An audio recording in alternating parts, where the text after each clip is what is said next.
کہ drone attack کیا ہے جو پورے پاکستان اور افغانستان میں روز کے روز ہو رہے ہیں، بچے مرتے ہیں، لائنوں سے ان کے ویب کے اوپر تصویریں آتی، ٹی وی تو ہمارا دکھاتے نہیں.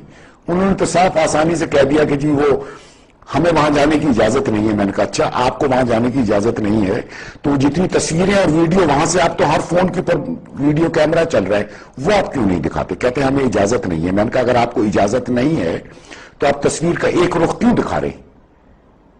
آپ جو لاہور میں دھماکہ ہوتا ہے وہ کیوں دکھاتے ہیں اگر آپ فاٹا میں دھماکے نہیں دکھا سکتے جو آپ کی اپنی فوج کر رہی ہے، اور جو بچے اور عورتیں اس میں مر رہی ہیں اگر آپ وہ نہیں دکھا سکتے تو یہ کیوں دکھاتے؟ آپ تو ایک سائیڈ کا گیم کھیلنا، آپ نیوٹرل تو نہیں ہے.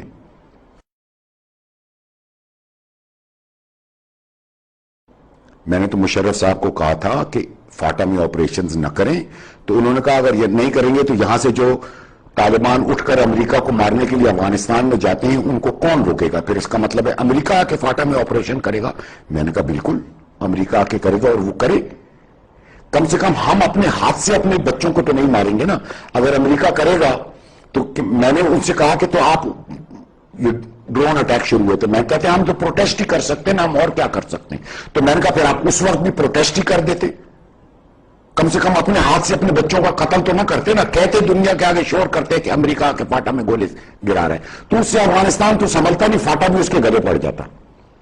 اب تو آپ نے اپنے بچوں کو اپنے ہاتھوں سے قتل کر کے ان کو اپنا دشمن بنا لیا. پھر جب وہ کراچی میں گولے پھٹاتے ہیں تو آپ کہتے ہیں کہ یہ تو بڑے خراب لوگ ہیں، یہ تو پاکستان کے خلاف ہیں. بھائی پاکستان تو جا کے ان کے بچوں کو مار رہا ہے، وہ کیا جواب دیں؟ جس کا بچہ مر گیا، جس کا باپ مر گیا، جس کی بہن وہاں پر مر گئی آپ کے حملے سے، جس پر پاکستان کے F-16 اور پاکستان کی فوج نے گولے چلائے، وہ کیا پاکستان کی فوج کو سر پر بٹھائے گا؟ آپ امریکہ کے فرنٹ لائن سپورٹر ہو افغانستان کے مسلمانوں کے قتل و غارت میں، جس کی دنیا کا کوئی قانون اجازت نہیں دیتا، اللہ کا کوئی قانون اجازت نہیں دیتا.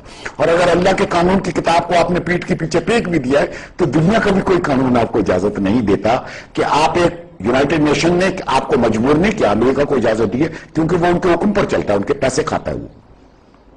وہ مشرف صاحب نے وعدہ کیا تھا کہ ہم اس جنگ میں نیوٹرل رہیں گے، وہ نیوٹرل نہیں رہے، انہوں نے جھوٹ بولا تھا، دھوکہ دیا تھا قوم کو. آہستہ آہستہ کر کے ملتے گئے اس کے ساتھ. ہم آج تک اس وقت تو بات اتنی بڑی نہیں تھی، 2004-05 تک تو یہ فاٹا میں قتل و غارت ہم نے شروع نہیں کیا تھا، تو اس کے بعد شروع ہوا ہے.